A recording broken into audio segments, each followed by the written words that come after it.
Hello friends, Namaste. Welcome to the Video Short Entertainment present The Anjali Arora talk show. जी हाँ, एक साल हो गया था अंजलि अरोड़ा टॉक शो के। So we have started with a new brand, new page, new channel only for you. और इस चैनल का नाम है वीडियो शॉर्ट्स एंटरटेनमेंट। तो I want to tell you कि यहाँ पर आपको बहुत कुछ मिलेगा। टॉक शो तो हमारा है ही नाउ, जैसे कि आप जानते हैं, हमने अनाउंस किया है पप्पू और उसकी बाइको यूट्यूब सीरीज, और बहुत सारी प्लानिंग चल रही है आपको एंटरटेन करने के लिए। तो बस यूं ही अपना सपोर्ट और लव हमारे साथ बनाए रखिएगा, और हम आपको इसी तरह से बहुत सारे वे से एंटरटेन करते रहेंगे। हमारा वादा है कि आपका प्यार यूं ही बना रहे, तो हम यूं ही आपको देते रहेंगे एंटरटेनमेंट एंटरटेनमेंट और बहुत सारा एंटरटेनमेंट। तो चलिए शुरू करते हैं आज के फर्स्ट एपिसोड की। जी, आज जो हमारी गेस्ट हैं, शी इज द, बोलते हैं ना, legendary lady of industry. She is Rohini Hattangadi. जी हाँ, आपने उनकी बहुत सारी फिल्में और बहुत सारे सीरियल्स देखे होंगे। Actually I admire the lady, मतलब उनका जो एक वे है दैट इज रियली अडोरेबल। तो चलिए बुलाते हैं उन्हें, और उनको बुलाने से पहले मैं दिखाती हूँ आपको उनकी इंट्रोडक्शन भी, और फिर हम करेंगे उनका स्वागत बहुत सारे प्यार के साथ।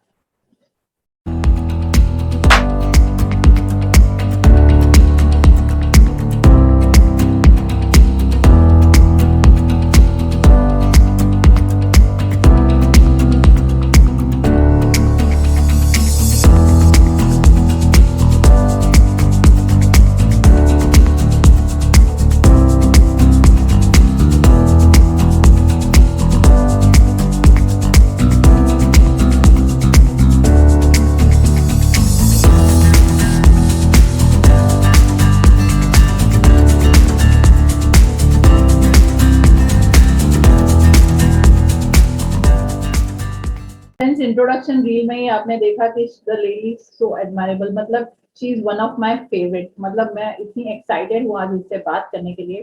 तो चलिए हम सब मिलकर बहुत ही दिल से और प्यार से करेंगे उनका स्वागत। मैम रोहिणी हतंगड़ी जी। रोहिणी जी, आपका हमारे शो पर बहुत बहुत स्वागत है। Welcome to our show. धन्यवाद। और मैं जरूर कहूंगी कि इट्स हाईली ऑनर कि आप आज हमारे शो पर हैं। Means it's a dream come true for me. My pleasure to be on the show. Ma'am, मैं आपसे बताना चाहूंगी कि ये जो शो जब हमारा स्टार्ट हुआ था, अराउंड अभी 1 ईयर कंप्लीट होने आया है, तो वी टॉक अबाउट पैशन। क्योंकि Okay. बहुत लॉकडाउन में सब लोग बहुत डिप्रेस हो गए थे, दे वर नॉट हैविंग जी, जॉब्स एंड मेनी थिंग्स। तो हाउ यू विल या डिफाइन अ पैशन? आपके हिसाब से पैशन क्या है मैम? मुझे लगता है एक तो आपको उसमें मजा आना चाहिए।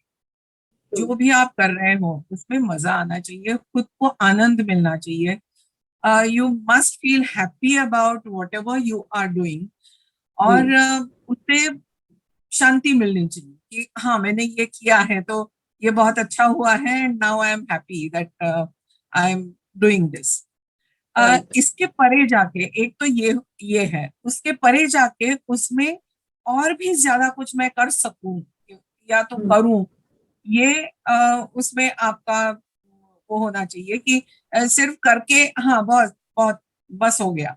यानी अगर मैं स्विमिंग सीख ली है तो सिर्फ पानी पे तैरना नहीं, उसके आगे भी मुझे जाना चाहिए, उसके आगे भी मेरा स्टेमिना बढ़ाना चाहिए। मैंने और एक्सपेरिमेंट्स करने चाहिए स्विमिंग में, और लगातार कुछ ना कुछ उसमें से अ, ढूंढ लेने की जो आपकी इच्छा होती है, वो वो मुझे लगता है वो मैं सोचूंगी कि उसको हम पैशन कहेंगे। कि उसके बारे में ज्यादा से ज्यादा जानकारी, उसमें आप तब्दीलियां कुछ आज ला सकते हैं क्या, कुछ और भी आप उसमें कर सकते हैं क्या, ये लगातार सोचते रहना मेरे ख्याल में दैट्स पैशन।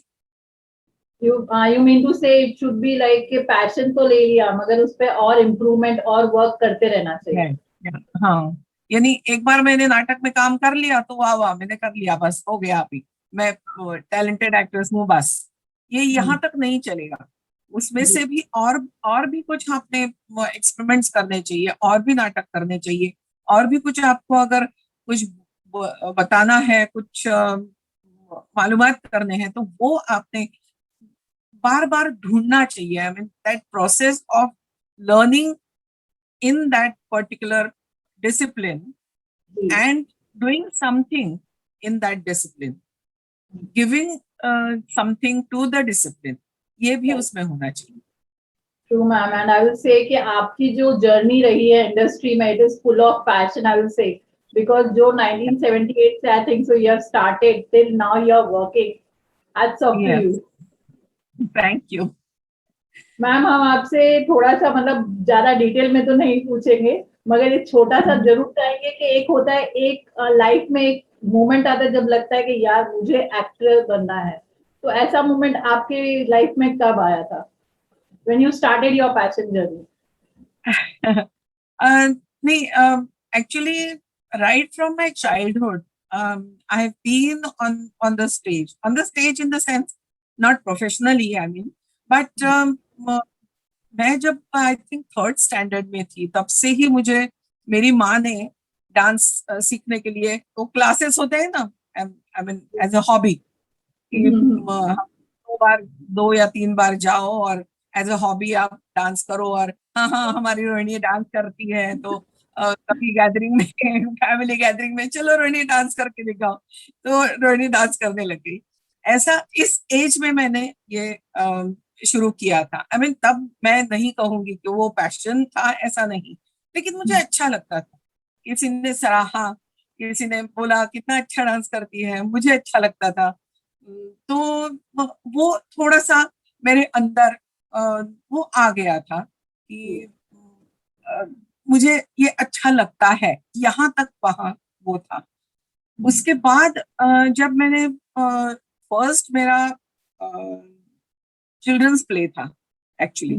अरे ही क्लास के टीचर थे, स्कूल में मेरे टीचर थे, ड्राइंग के टीचर थे, लेकिन वो बहुत अच्छा बहुत अच्छे डांसर भी थे, और वो लिखते भी बहुत अच्छा थे. तो उन्होंने एक चिल्ड्रंस प्ले लिखा था, और उसमें मुझे उन्होंने पूछा कि तुम काम करोगे क्या, और वो मैंने काम करना उनके लिए ये था कि इस कैरेक्टर को 3 डांसेस है उसमें, अच्छा. क्योंकि राजकन्या प्रिंसेस थी, ओके. प्रिंसेस की फ्रेंड का रोल था वो, लेकिन मुझे 3 डांसेस थे उसमें, 3 एक्ट में 3 डांसेस थे. तो बेसिकली मुझे उसके लिए लिया गया था. मुझे डायलॉग्स बोलने का और इसका कोई वो ही नहीं था, एक्सपीरियंस तो था नहीं. तो मैं वैसे एंटर कर गई. तो वहां पे मुझे बहुत अच्छा लगने लगा जब बच्चे एक ड्रीम सीक्वेंस था उसमें, बहुत अच्छा, बहुत मजा आता था बच्चों को. तो वो ड्रीम सीक्वेंस शुरू हुआ तो हाँ वो वही करके बच्चे जो चिल्लाते थे, तो वो मुझे अच्छा लगने लगा. जो तालियां पड़ती थी वो अच्छा लगने लगा. नो, तो वो थोड़ा सा अ, बढ़ता गया कि हाँ मुझे ये करना अच्छा लग रहा है, मुझे डायलॉग बोलना अच्छा लग रहा है, मुझे नाटक में काम करना अच्छा लग रहा है.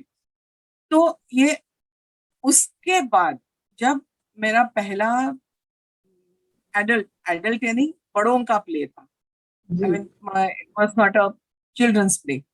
तो वो जब मैंने मेरे फादर के साथ किया, उसके बाद थोड़ा सा ऐसे लगा कि नहीं, मुझे इसमें और कुछ करना चाहिए, और कुछ मैंने एक्सप्लोर करना चाहिए इस मीडियम. तो उस मुझे आई मीन ऐसे होता गया कि जहां पर भी जाऊं, जो जो भी मैं करूं, तो उसमें मुझे जैसे फर्स्ट ही प्ले जो मैंने बड़ों के लिए वाला जो प्ले किया था, जो स्टेट कॉम्पिटिशन्स में हमारा प्ले हुआ था, उस वक्त मुझे एक्टिंग का सिल्वर मेडल मिला उसी प्ले के लिए. तो एक एक अच्छा भी लगा था कि अरे ये मैं कर सकती हूँ, और इसमें और कुछ करना चाहिए. और मेरे फादर वो खुद डायरेक्टर थे, वो खुद एक्टर रह चुके थे. तो उनके साथ बात करते हुए, उनके फ्रेंड्स जब आते थे तो उनकी बातें सुन के, तब मुझे लगा कि ये थिएटर सिर्फ एक्टिंग ही नहीं है, थिएटर और भी कुछ है. तो वो अच्छा. और भी कुछ क्या है, ये जानना मेरे लिए बहुत जरूरी हो गया. राइट. और उसकी वजह से फिर ज्यादा प्लेस में एक्टिंग प्लेस में एक्टिंग तो करती रही, लेकिन वो क्या है वो ढूंढने के लिए मेरे ख्याल में बहुत ज्यादा प्लेस में काम करना शुरू किया, बाकी फ्रेंड्स के साथ डिस्कशंस करना शुरू किया कि क्या होता है क्या नहीं होता है, ये है वो है। उसके बाद फिर जब मैं नेशनल स्कूल ऑफ ड्रामा में गई, मेरा ग्रेजुएशन हुआ, आई एम ग्रेजुएट, बीएससी हूँ मैं, केमिस्ट्री बॉटनी जूलॉजी लेके मैंने साइंस का ग्रेजुएशन किया था। लेकिन उसके बाद नेशनल स्कूल ऑफ ड्रामा में जाके जो अ, हमारा क्या कहते हैं, एक दृष्टिकोण, एक जो दायरा है थिएटर का, वो इतना बड़ा है कि हम मैं कहीं खो गई थी उसमें, कि ऐसे लगा कि नहीं ये जितना मैं चाहूं वो भी कम है, यानी समुद्र के पास जाके एक आप अंजलि लेके उसका पानी हाथ में पकड़ो, ऐसा थिएटर है, ऐसा मुझे लगा था कि मेरे पास सिर्फ एक अंजलि भर पानी है और इतना सारा सागर है सामने ये। और वो जब लगा तब मैंने सोचा कि नहीं, मैं इसी में खोई रहूंगी, ये मुझे करना अच्छा लग रहा है। और इसी का वहां पे I mean national school of drama में पढ़ते वक्त कहीं पे थोड़ा सा मेरा ऐसे हो गया कि नहीं, आई ये मुझे और भी कुछ करना है, इसका मुझे मैं करियर इसमें बना लूं तो मेरे लिए अच्छा रहेगा, मैं I can't leave theatre now. ये मुझे नेशनल स्कूल ऑफ ड्रामा में जाके लगा, और फिर मैंने उस हिसाब से आगे फिर जर्नी मेरा आगे का आपके सामने है।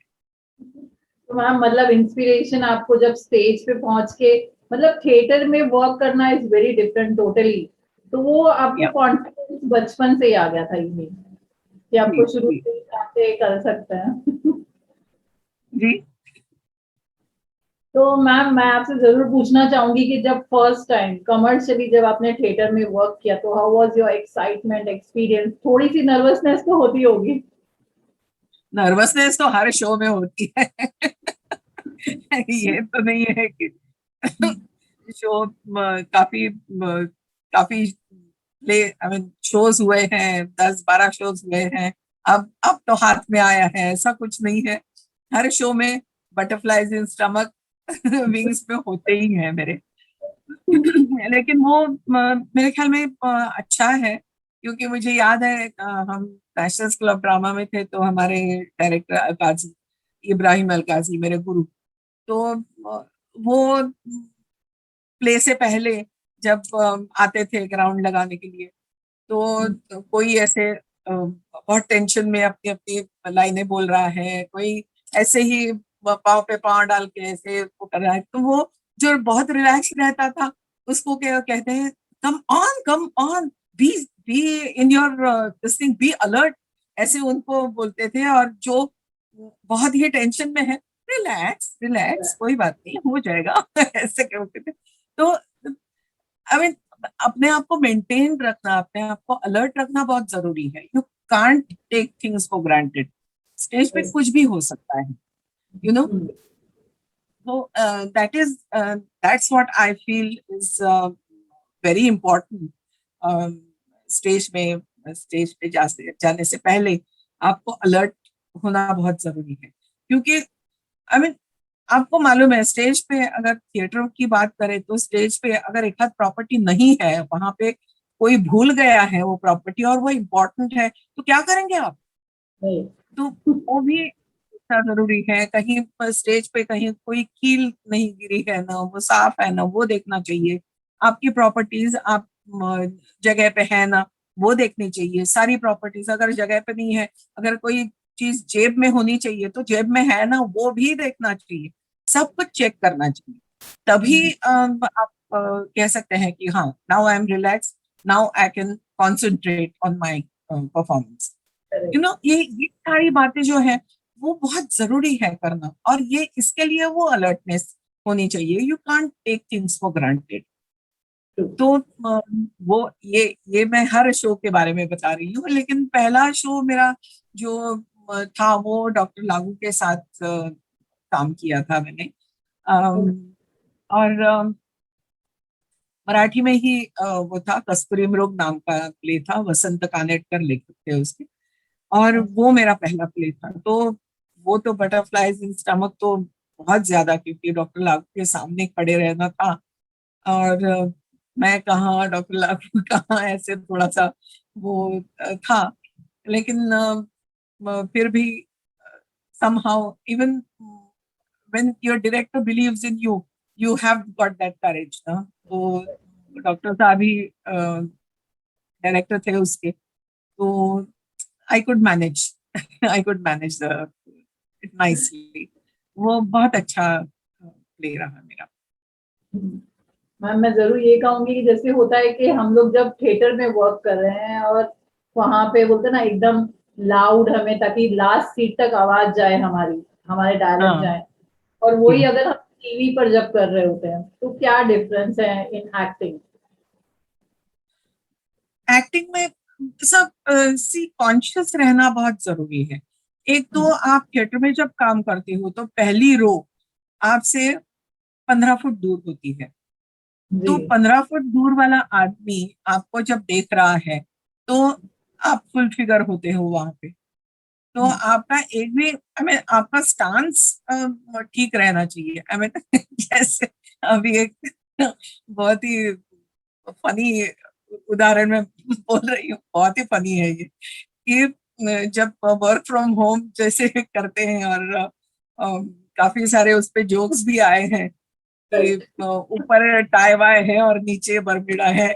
ऐसे ऐसे ऐसे कैमरे के सामने हो सकता है ना कि आपका क्लोजअप चल रहा हो। तो आपने सिर्फ चेहरे से ही बात करनी है ना, तो बाकी बाकी शरीर आपका दिख नहीं रहा है तो कुछ भी कर सकते हो उसके साथ। वैसे होता नहीं है, लेकिन खूब एकदम ऐसे रिलैक्स रह के आप सिर्फ सारे एक्सप्रेशंस तो नहीं दे सकते। मैं नहीं कर सकती हूँ, बहुत लोग करते होंगे या ट्राई भी करते होंगे, लेकिन एक बार कभी ट्राई करना चाहिए। एनीवे सो तो वो होता है कि आप 3 फुट दूर हो कैमरा से, और कैमरा सिर्फ आपके चेहरे पे है, तो आपका चेहरा इतना नहीं, आपका इतना दिखने वाला है, चेहरा बहुत बड़ा दिखने वाला है। तो किस तरीके से आपने स्माइल करना चाहिए, किस तरीके से आपने वो एक्टिंग करनी चाहिए। अब ऐसा होता है कि जो आप एक्टिंग कर रहे हो समझो, जी। तो आपके जो दर्शक हैं, आपको जो देख रहे हैं, उनके दिमाग में भी कुछ चल रहा है आपको लेके, कि ये कैरेक्टर अभी ये ऐसा रिएक्ट करेगी। हाँ, अब इसको ऐसे बोला है ना, ये चिढ़ेगी, देखो देखो देखो, तो हम चिढ़ते हैं। फिर बोलेगी नहीं नहीं, ये इतना इतना वो है, रोएगी जरूर ये। तो जब रोएगी जरूर ये बोल रहे हैं, तो उनका दिमाग भी आपके साथ ही चल रहा है। और अगर आप ज, अगर मैंने रोने की जरा भी ज्यादा एक्टिंग की, तो बोलेंगे इतना क्यों रोती है। होता है, यानी कितना हैमिंग करते हैं, कितना ज्यादा रोती है। तो और सिर्फ मैं रोऊंगी इतना, उनको अगर दिमाग में आया और सिर्फ मेरे एक आंसू निकल आया, तो बहुत ज्यादा वो फील करते हैं कि अरे अरे अरे क्या हुआ। और मैं है करके रोना शुरू कर दी, तो वो चला जाएगा ना। तो ये भी ध्यान रखना चाहिए आपने, कि आपने कितने हद तक उस इंटेंसिटी को बताना है लोगों को। क्योंकि दर्शक आपके साथ होते ही हैं, उनको मालूम है आप रोने वाली हैं।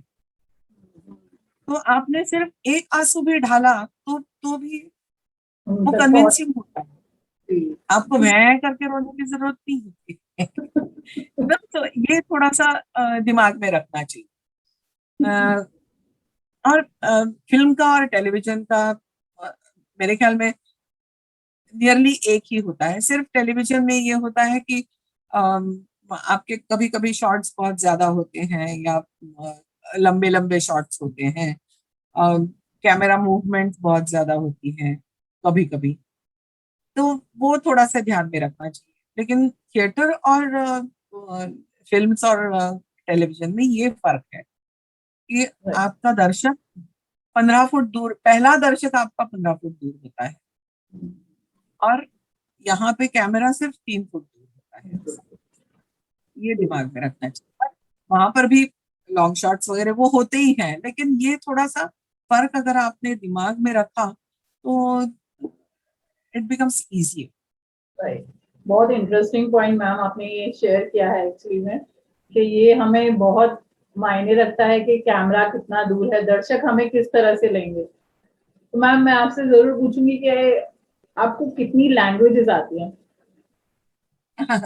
मुझे 3-4 ही आती हैं। हिंदी, इंग्लिश, मराठी, गुजराती। गुजराती थोड़ा थोड़ा बोल लेती हूँ मैं, बहुत ज्यादा नहीं बोलती, लेकिन मैंने काफी लैंग्वेजेस में काम किया है। जी। मैंने सारे साउथ इंडियन लैंग्वेजेस में फिल्म्स की हैं। अब फिल्म्स करना और थिएटर करना ये बहुत दो अलग अलग बातें हैं। थिएटर थिएटर में आपको उस भाषा का व्याकरण पता होना जरूरी होता है। अ, हम्म। और इसमें साउथ इंडियन लैंग्वेजेस में जैसे मलयालम, तमिल, तेलुगु, कन्नड़ा, इन चारों लैंग्वेजेस में मैंने काम किया है। हर एक के मेरे ख्याल में दो दो तीन तीन तो एटलीस्ट मैंने फिल्म्स की हैं। जी। तेलुगु की ज्यादा फिल्में की हैं, 10-12 की हैं फिल्म्स मैंने तेलुगु में। लेकिन वहां पे कभी कभी ऐसे भी होता है कि मुझे अ, जब मैं मलयालम में काम कर रही थी तो उन्होंने कहा कि मैडम यू से 1 2 3 4 एंड विल डब इट।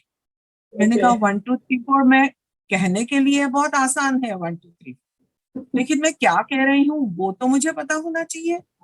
मैं गुस्सा हुआ, गुस्से से अगर मैं 1 2 3 4 बोलूँ तो गुस्सा किस प्रकार का है, गुस्सा वो कैसा है, मैं रोऊंगी तो रोना वो कैसा है, उसमें भी हम कितने प्रकार होते हैं। तो मैंने कहा जो भी मैं कह रही हूँ मेरे लिए वो जानना बहुत जरूरी है कि 1 2 3 4 ऐसे मैं नहीं बोल सकती। तो आई इंसिस्टेड कि नहीं आप मुझे वो कर लिए। और फिर मेरा एक सेट पैटर्न मैंने अपना अपना डिसाइड किया था, किया है रादर दूसरे किसी उसमें काम करते वक्त, कि मैं फोनेटिकली ओके। लिख लेती हूँ। फोनेटिकली हम्म। यानी अगर उसमें पाहिजे, जैसे मराठी में है, मराठी में पाहिजे आहे, ऐसे अलग अलग, क्योंकि जी। क्या कर रहा है ऐसा, क्या कर रहा है ऐसा हम लिखते हैं, लेकिन जी। क्या कर रहा है, हाँ, क्या राइट। करेला है, क्या कर रहा है, क्या करेला है, तो वो क्या करेला ऐसा ही मैं लिखूंगी। क्या ओके। कर रहा है, क्या कर रहा है, रहा, ऐसा मैं लिखूंगी। ये मैंने उदाहरण बता दिया था। तो ये मैं करती हूँ।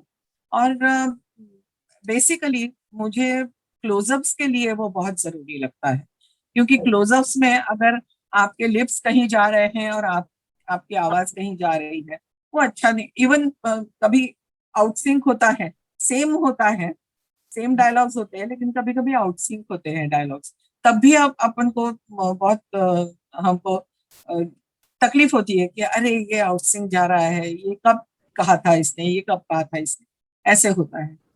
तो इसलिए क्लोजअप्स के वक्त नेसेसरीली मैं, हाँ आई मीन उच्चारण बहुत अलग होंगे, सही लहजा भी नहीं होगा उसका, लेकिन मेरे लिप्स तो कम से कम वो होने चाहिए। यानी बड़ा आ है तो आ ही होना चाहिए, डा है राइट। तो डा मैं बोलूंगी, लेकिन डा तो डा ही है। मा आ का उच्चार तो होना चाहिए, ऐसे। ये इसलिए मैं क्लोजअप्स देते वक्त तो मैं बोलती ही बोलती हूँ, जो भी लैंग्वेज है उसी में उसमें ही बोलती हूँ। और फिल्म्स में थोड़ा सा आसान होता है कि बहुत ज्यादा लंबे लंबे डायलॉग्स फिर मैं पहले ही बोल देती हूँ कि मैं जानती नहीं हूँ, तो बहुत लंबे लंबे डायलॉग्स मत दीजिए। तो लंबे एक बड़े बड़े सीन्स के बदले वो छोटे छोटे 2 2 3 3 डायलॉग्स याद करना आसान होता है, तो 2 2 3 3 डायलॉग्स में याद करती हूँ। और वो वैसे डायरेक्टर्स भी बहुत हेल्पफुल रहे हैं मेरे सारे, तो उन्होंने काफी मुझे मदद की है। कभी कभी ये होता है कि अ, एक एक हाथ याद भी नहीं आता है, याद रहता ही नहीं है, वो बाय हार्ट नहीं होता है डायलॉग। तो और आई मीन वक्त भी उतना ही जरूरी होता है, बाकी लोगों का वक्त भी उतना ही जरूरी है। You can't go on and on for for a whole day. तो बहुत ज्यादा ऐसे हुआ तो लॉन्ग शॉट में हिंदी बोल देती, अच्छा। लॉन्ग शॉट में। हम्म। लेकिन उसी का जब क्लोज होता है तो फिर मैं उसी भाषा में, अच्छा। ऐसे थोड़ा सा वो कर लिया है भाषा का। और गुजराती का गुजराती के प्लेस मैं कर चुकी हूँ। बहुत मोटे मोटे जो शब्द है, लिटरेरी शब्द है, वो अभी भी मुझे बहुत सारे मालूम नहीं है, लेकिन कॉन्वर्सेशनल मैं बोल लेती हूँ गुजराती, क्योंकि मेरे वो एक्टर्स हैं, उनको एक स्टैंडिंग इंस्ट्रक्शन होती है मेरी और हमारे डायरेक्टर की भी, ये भाई रोहिणी जी के साथ गुजराती गुजराती में ही बात करो। तो कम से कम गुजराती सुन सुन के फिर आपको पता चलता है ना whether you are saying it correct और नॉट। वो जो, क्योंकि अब थिएटर में ये होता है, आप कभी भूल जाएंगे एक आध लाइन तो आपको, जैसे मैं पलटी खा के, आपको खड़े रहना है, सर के बल नहीं, खड़े रहने के लिए आपको व्याकरण अ, आना बहुत जरूरी है। तो उसके लिए मैं सोचती हूँ कि व्याकरण आना वो उसका जरूरी है। और वो अभी I mean last so many years I am doing Gujarati of and on. अगर मैं करूंगी तो मेरे ख्याल में मैं बोल भी पाऊंगी, लेकिन इतना मैंने ज्यादा नहीं किया है। 82 से कर रही हूँ, बीच में 12 साल का गैप रहा है। और अभी 14 में मैंने 14 या 15 में मैंने 12 साल के बाद गुजराती प्ले किया। तो अभी थोड़ा सा मुझे वो व्याकरण का पता चलने लगा है कि अगर मैं गलत बोलूं तो अरे मैं गलत बोल गई हूँ, ये मेरे दिमाग में आता है। और फिर उसको कैसे कर लेना है वो फिर सुधार लेती हूँ, नहीं लेती हूँ, फिर सामने वाला भी, जब मैं अटकती हूँ तो सामने वाला भी अच्छा अच्छा ऐसा है, ऐसा करके वो भी मुझे मेरी मदद करते हैं। तो वो हो जाता है। सो लैंग्वेजेस तो मुझे हिंदी, अंग्रेजी, मराठी, ये 3 लैंग्वेजेस तो आती हैं, which are Marathi is my mother tongue, Hindi uh, राष्ट्रभाषा है, अंग्रेजी में पढ़ी हूँ, आई मीन मराठी में पढ़ी हूँ, अंग्रेजी आती है I think in Marathi particular language में ही पढ़ी हूँ। मैम लेकिन जी जी, आप कुछ कह रहे थे। नहीं, तो आती लैंग्वेजेस हैं वैसे 3 अच्छी आती हैं, गुजराती थोड़ी थोड़ी बोल लेती हूँ, और बाकी मैं काम किया है मैंने लैंग्वेजेस में। एक्चुअली मैं जब आपके बारे में स्टडी कर रही थी तो मैंने देखा था कि लिखा हुआ था कि you are the first women to act in a Kannada play, so Kannada that's play नहीं, नहीं प्ले नहीं, एक्चुअली हाँ कन्नड़ वो प्ले नहीं, वो अलग ही है। नेशनल स्कूल ऑफ ड्रामा में ओके। हमने कर्नाटक का जो फोक फॉर्म है यक्षगान, वो हमने किया था वहां पे। अच्छा। और वो कन्नड़ में नहीं था, वो था हिंदी में। लेकिन ओके। वो उसके कॉस्ट्यूम्स और उसके उसका मुझे बोलना तो खैर कुछ नहीं था उसमें, बहुत कम बोलते हैं उसमें, भागवत गाता है और उस पे डांस होता है, it's a kind of ballet. और डायलॉग्स होते हैं वो हीरो हीरो के, या जो मेन कैरेक्टर्स होती हैं उनके, लेकिन बहुत ही काम चलाऊ जैसे बोलते हैं ना, यानी स्टोरी आगे बढ़ाने के लिए जो डायलॉग्स होते हैं वो होता है। अदरवाइज भागवत, पीछे से वो जो सिंगर है उसको भागवत बोलते हैं, वो गाते हैं और यहाँ पे आगे डांस होता है, ऐसा है। तो वो हमने किया था नेशनल स्कूल ऑफ ड्रामा में, लेकिन उसकी भाषा थी वो हिंदी। ओके। और वो कर्नाटक का फोक फॉर्म था यक्षगान। उसमें जो प्रसंग होते हैं उसको वेश बोलते हैं। जो भीष्म विजय नाम का हमने वेश किया था, जो अंबा अंबिका अंबालिका की स्टोरी है, वो हमने की थी उस वक्त। तो इसलिए आपको लगा होगा कि कन्नड़ा ऐसा होगा ये थिएटर में मैंने नहीं काम किया है Kannada. Maharashtrian learning the South Indian language also it's very tough. Ma'am मैं आपसे जरूर पूछना चाहूंगी, एज अ वुमेन, लाइक होता है कि एक मैन का कुछ बाहर काम करना और एक वुमेन का बहुत फर्क पड़ जाता है, look after the house and all. How was your experience as a women? Uh, एक मेरे लिए मुझे ऐसे लगता है कि जब कोई औरत बाहर काम करती है तो फैमिली का सपोर्ट बहुत ज्यादा होना चाहिए, और होता है।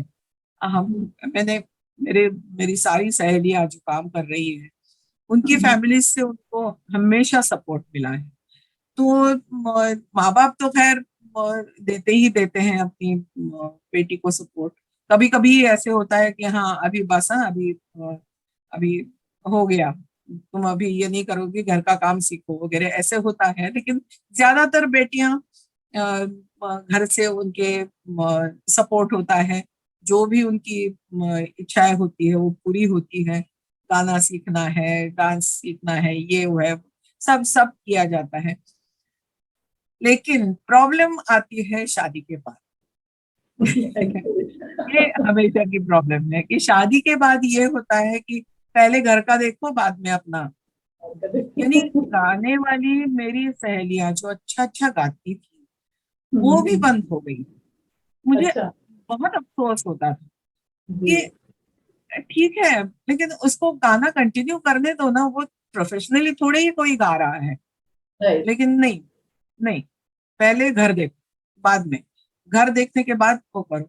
लेकिन मेरे यहाँ कम से कम मेरे बारे में तो ये नहीं हुआ। हमारे मेरे इन लॉज ने मुझे हमेशा सपोर्ट किया है। रात दैट्स रात को हम लेट कभी कभी आते थे, तो लेट आने का भी कोई अफसोस उन्होंने, मैं ना होने का भी कभी उन्होंने वो नहीं किया कि नहीं नहीं रोहिणी नहीं है, पहले घर का करो बाद में।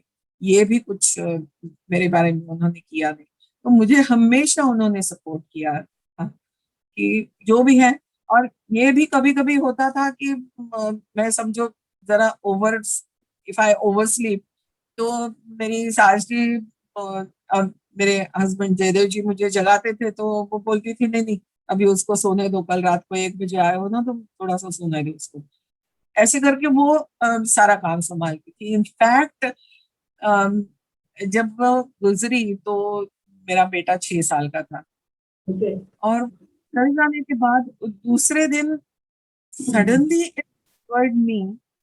दूसरे दिन वो चल बसी उनका, आई मीन दिन भर में जो कुछ हो गया। The next day I suddenly realise कि I have one child to look after now. यानी मेरे बेटे को इतना उन्होंने संभाला था टिल जी। 6 ईयर, कि अच्छा। मैं कभी सोचती भी नहीं थी कि मेरा मेरा बेटा है। मैं ये क्या, सिर्फ ये होता था कि बहुत छोटा था तो उसका सब कर करा के, यानी उसका नहाना, क्योंकि छोटे होते हैं तो नहलाने के लिए दो दो लोग लगते हैं, तो वो नहाना और उसका ये सब सब करके मैं 8 साढ़े 8 बजे शूटिंग के लिए निकल जाती। फिर बाद में दिन भर में मेरे दिमाग में भी ऐसे बाजू ही होता था कि हाँ, now she will take care of right. He, is in good hands. कभी सोचा भी नहीं था, एंड सडनली आई रियलाइज, अरे बाप रे, now I have a son to look after, यानी आफ्टर 6 years। तो इतना सपोर्ट उन्होंने किया है। So I think that is much much important कि आप जा रहे हो। अच्छा, ये भी और जब ये होता है ना, तो फिर ऐसे होता है कि अरे, इतना अपन को सपोर्ट कर रहे हैं तो हमने भी कुछ अपनी जिम्मेदारी निभानी चाहिए।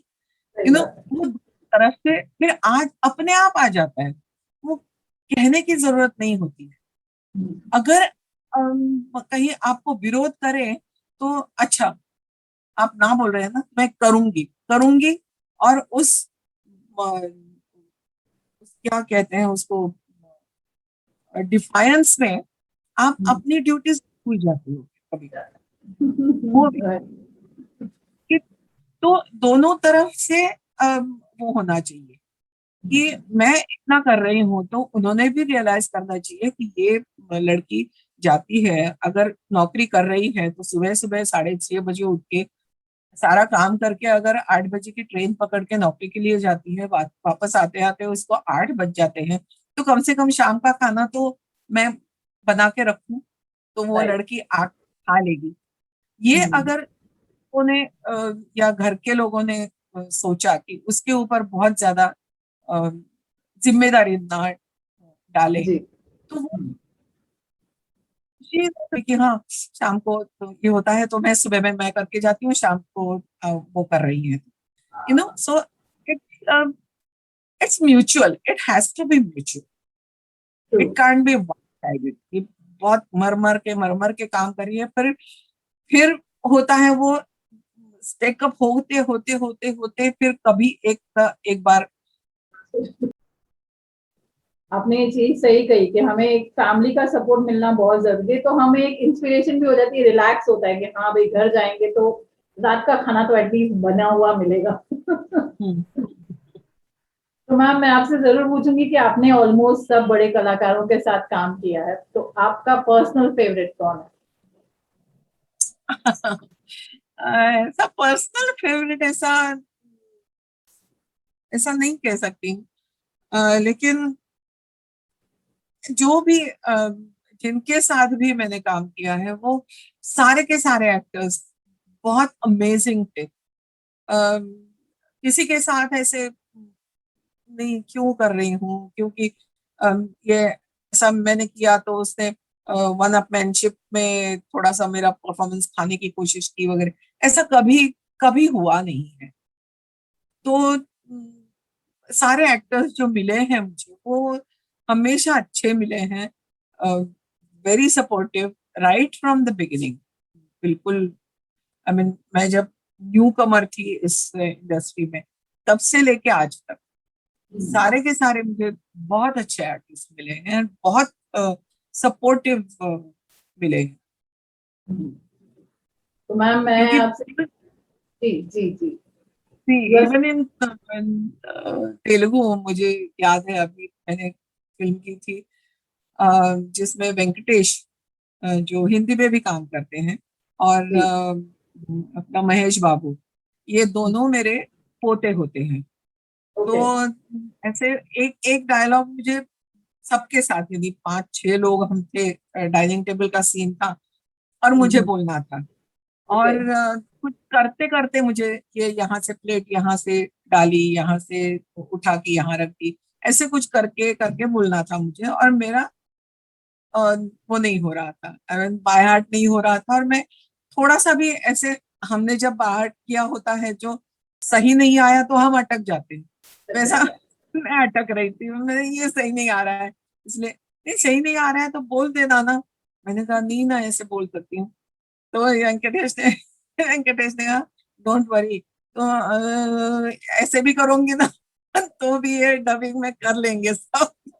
तो बहुत मुंह खोल के भी जरूरत नहीं है आपको, आप कर लीजिए कोई बात नहीं है, ऐसे करके उसने काफी मुझे रिलैक्स करने की कोशिश की थी। तो राइट। तो ऐसे एक्टर्स बहुत सपोर्टिव मिले हैं सबके सब, राइट फ्रॉम अमित जी लीजिए, धर्म जी, जितेंद्र जी, सब सब सबने बहुत अच्छा सपोर्ट किया है हमेशा।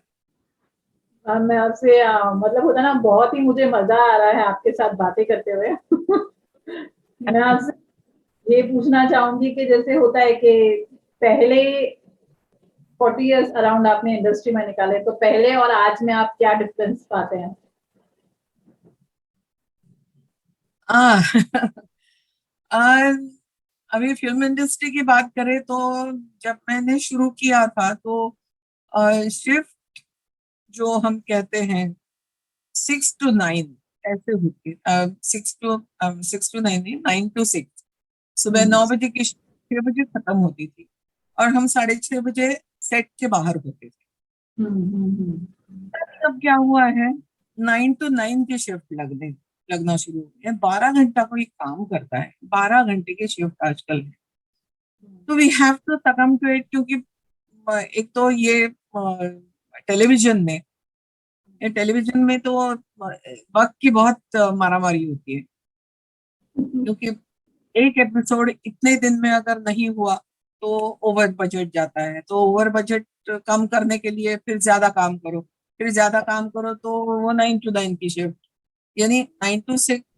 मुझे याद है जब मैंने शुरू किया था तो 9 to 6 की एक शिफ्ट होती थी, और 2 to 10 होती थी शिफ्ट, ओके। अगर की ही बात करें तो 2 to 10 होती थी। और फिर अगर रात की शिफ्ट हो तो 9 to 6।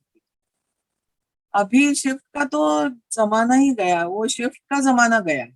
शिफ्ट सिर्फ शिफ्ट कहने के लिए है, नहीं तो प्रॉब्लम होती है। आई मीन 9 to 9 की शिफ्ट, ये एक बहुत, आई मीन जो एक्टर को सांस लेने की फुर्सत नहीं मिलती है। कभी कभी आपने पढ़ा होगा कि ये चक्कर खा के गिर गए, ये है वो है, तो वो जो काम करते हैं, तो देखिए सेट पे अगर आपका काम नहीं है तो आपको आप रिलैक्स्ड हो, लेकिन ऐसा नहीं होता। In that costume, in that hairdo, ये आप रिलैक्स नहीं बैठ सकते, मेकअप लगा के आप सो नहीं सकते। और एक्चुअली। अगर आप सोए भी तो वो नींद ठीक नहीं होती है। एक तो बहुत ज्यादा नींद आ गई, आप सो गए, तो उठने के बाद 1 घंटा आपका चेहरा सीधा होने में 1 घंटा राइट। जाता है, क्योंकि बोलन होता है। तो जी। ये सारी चीजें होती है, तो कोई सोना पसंद नहीं करता है। And that sleep is not sleep. Sleep होती है जो आप रिलैक्स करके आप रात को सो गए, तो वो ट्रू। असली विश्रांति होती है। तो इसकी वजह से ये एक बहुत ज्यादा, मेरे ख्याल में, मैं एक्टर हूँ इसलिए इसके बारे में बहुत ज्यादा बोल रही हूँ, लेकिन ये बहुत वो है। दूसरा है कि पुराने जमाने में जो हमने फिल्में देखी हैं बिमल रॉय की, या ऐसी ऐसी फिल्में देखी हैं, महबूब खान, बिमल रॉय, इनकी फिल्में देखी है, उनका जो उनका पैशन जो फिल्मों में दिखता था कि कुछ राइट। बताना है, सोसाइटी को देना है, ये उन आजकल मैं मिस कर रही हूँ। क्योंकि लोग ऐसे हैं कि जो सीरियसली फिल्में बनाते हैं, बाकी सब बॉक्स ऑफिस के लिए फिल्में बनाते हैं। एक्चुअली। मारकाट भी होनी चाहिए, उसमें सेक्स भी होना चाहिए, इसमें ये भी होना चाहिए, एक डांस नंबर भी होना चाहिए, ये भी। अरे कुछ अच्छा मीडियम है, वो अच्छी तरीके से आप यूज करो ना उसको। राइट। जैसे टेलीविजन के बारे में भी वही मैं कहूंगी कि टेलीविजन में जो चल रहा है, I mean they can't get out of सास बहू। Right. They want to, if somebody tries to get out, उसकी सीरियल चलती नहीं है। टीआरपी दे नॉट वहाँ गेटिंग। अच्छी अच्छी सीरियलें बंद पड़ी है, क्यों? आपको सिर्फ भगवान की चीजें अच्छी लगती है, इतनी सारी, आई मीन 50% तो भगवान की ही चीज सीरियल्स हो रही है। अब कितना रियलिटी पे थोड़ी तो आ जाओ। ये बहुत बहुत खलता है कभी कभी, इतना अच्छा मीडियम है और क्या कर रहे हैं। और घूम फिर के सब में सेम स्टोरीज चल रही है एक्चुअली। सेम स्टोरी चल रही है, कोई अलग नहीं कर रहा है। Right ma'am, totally agree with you in this. Ma'am हम लोग का जो ये शो है, काफी एस्पायरिंग एक्टर्स जो इंडस्ट्री में आ रहे हैं वो देखना चाहते हैं, तो हम जरूर चाहेंगे कि आप जाने से पहले उनको कुछ मैसेज दीजिए।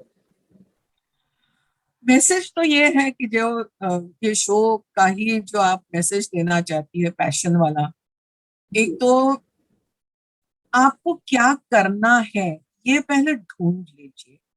राइट। मैं मुझे ग्लैमर चाहिए इसलिए मैं इस इंडस्ट्री में आ रही हूँ, तो नहीं हूँ। आप ये नहीं कह सकते हो कि ग्लैमर के लिए यहाँ इस इंडस्ट्री में मैं कुछ और करने के लिए आई थी। ग्लैमर अपने आप आया है, it will come automatically.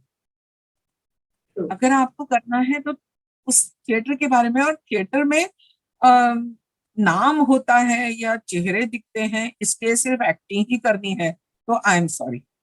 Theatre में बहुत सारे अलग अलग अलग अलग शाखाएं हैं, बहुत अलग कुछ करने के लिए हैं। जैसे सेट डिजाइनिंग है, बैक स्टेज है। आई मीन मैं ऐसे वो दे सकती हूँ कि सेट डिजाइनर्स भी बहुत फेमस हुए हैं, डायरेक्टर्स फेमस हुए हैं। ऐसा नहीं है कि सिर्फ एक्टर्स ही फेमस हुए हैं, ऐसा नहीं है। आपने अगर अच्छा काम किया तो वो भी नोटिसेबल होता है। अच्छा काम कीजिए, आप काम के लिए काम कीजिए, काम से मुझे कुछ मिलता है उसके लिए नहीं। अब हमारे इसमें कर्मण्येवाधिकारस्ते माँ फलेषु कदाचन, कि काम करते रहो, फल की अपेक्षा मत करो। अपेक्षा यानी ये मिलेगा इसलिए नहीं, वो अपने आप मिलने वाला है आपको, अगर आपने अच्छा काम किया है तो। सही बात है। उसकी अपेक्षा करके काम मत किया करो। मुझे गाना बहुत अच्छा आता है, लेकिन मुझे ना एक्टिंग में इंटरेस्ट है, तो फिर गाना गाना अगर अच्छा आता है तो उसके लिए आप कुछ करो, राइट। उसके सिंगर बनो। सिंगर्स भी अच्छे हो सकते हैं, आई मीन कितने कितने अपनी लता दीदी है ना, तो पैशन इज पैशन। तो उसके अपने आप में जो कुछ है वो अ, उसने ये किया इसलिए मैं वही कर रहा हूँ, ये मत कीजिए, बस उतना ही है। आप और कभी कभी ये भी होता है कि किसी का परफॉर्मेंस देख के अरे इसने बहुत बढ़िया परफॉर्मेंस किया था, उसके सामने मेरा नहीं अच्छा लग रहा है, ये भी मानने की हिम्मत होनी चाहिए कि मैं कहीं कम पढ़ रहा हूँ, तो फिर आप इम्प्रूव कर सकते हो। ये भी वेरी कि नहीं मैं कम पढ़ रहा हूँ, नहीं मुझे इस पे काम करना चाहिए। जानते हैं, अब हम नेशनल स्कूल ऑफ ड्रामा में थे, तब हमको एनुअल के वक्त एक वाइवा होता था। वाइवा यानी सारे टीचर्स और हम यानी अकेले, ओके। हम साथ बैठते थे और वो पूछते थे, हमको सवाल पूछते थे, और फिर हमें पता चल जाता है क्या कमियां हैं, आप में क्या आपने क्या सोचा है आपके बारे में, आपने इस नाटक में अच्छा किया था काम, जो हमने किया था ना उसमें अच्छा राइट। किया था, तो क्यों किया था अच्छा, आपको क्या लगा, आपको आप में कमी क्या लगी, ये भी पूछते थे। यानी हम वाइवा में हम कमियां ढूंढते थे, हमको शाबाशी नहीं देते थे लेकिन और वह हम अकेले होते थे इसलिए। यानी आपकी खामियां अगर आपको पता चली and if you are ready to accept them, then you can improve. अगर ऐसे ऐसे लगा अरे मैंने तो किया है, अच्छा ही किया है, इसके आगे इम्प्रूवमेंट की जगह ही नहीं है, तो गलत है आप। अपने आप को देखना आना चाहिए। सेल्फ रियलाइजेशन बहुत जरूरी है। या या मैम इट वाज वेरी, मतलब really it was an honour to talk to you. मैं मतलब पूरा खो गई, मुझे पता ही नहीं चला कि समय कैसे गया।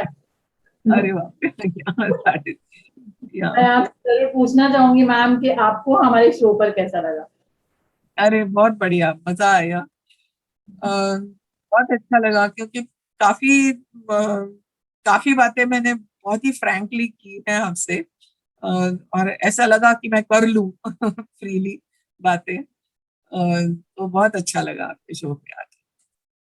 Thank you so much. और मैम मैं सच में दिल से धन्यवाद दूंगी मेरी और मेरी टीम की तरफ से कि आप हमारे शो पर आए। Thank you. धन्यवाद, थैंक यू। फ्रेंड्स, जैसे कि रोहिणी जी ने कहा कि पैशन होना ही सिर्फ जरूरी नहीं है, जब उस पैशन की चिंगारी में हार्ड वर्क की आग लगेगी तब होगा सक्सेस का ब्लास्ट। जी हाँ, तभी होगी हमारी रिकॉग्निशन और होता है ना सक्सेसफुल। फिर हमें किसी ने सही कहा है कि work in silence so that your success should shout.